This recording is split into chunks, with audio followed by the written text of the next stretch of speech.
మరి మీరు చెప్పారు గాద వెంకటేశ్వరరావు గారితో మీరు అనిపించారు మీరు ఆ కులం కాదు కదట, మీరు రెడ్డి గారి కులం గంట కదా, మీరు జగన్మోహన్ రెడ్డి గారి కులం అంట కదా, పోయి అక్కడ ఆఫీస్ లో మీరు ధర్నా చేసుకోండి అన్నారు. గాద వెంకటేశ్వరరావు గారు మీకు మీడియా ప్రముఖంగా చెప్తున్నాను, మేము రెడ్డి కులం చెందిన వాళ్ళని ఇప్పుడు కాదండి, మీ పవన్ కళ్యాణ్ గారికి కూడా చెప్పాం.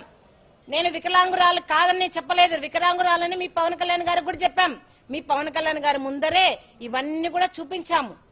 మరి అప్పుడు చెప్పని మీరు ఇప్పుడు ఎందుకు రెడ్డి ప్రస్తావన తీసుకొస్తున్నారు, ఎందుకు కుల ప్రస్తావన తీసుకొస్తున్నారు? ముద్దాయిలను మీరు కాపాడడానికి బాధితులమైన మా మీద మీరు ఇలాంటి మాటలు మాట్లాడి మమ్మల్ని మానసికంగా మమ్మల్ని చంపారనుకుంటున్నారా?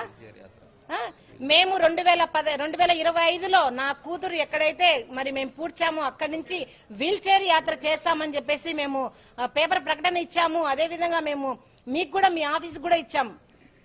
ఇచ్చిన తర్వాత కూడా మీరు పర్మిషన్ ఇవ్వకపోగా మేము మీ వీల్ చైర్ యాత్రలో నాకు జరిగిన అన్యాయం, మీరు చేసిన మోసాన్ని నేను ప్రజలకు తెలియజేస్తానని చెప్తానని చెప్పేసి 300 మంది పోలీసులతో మమ్మల్ని మీరు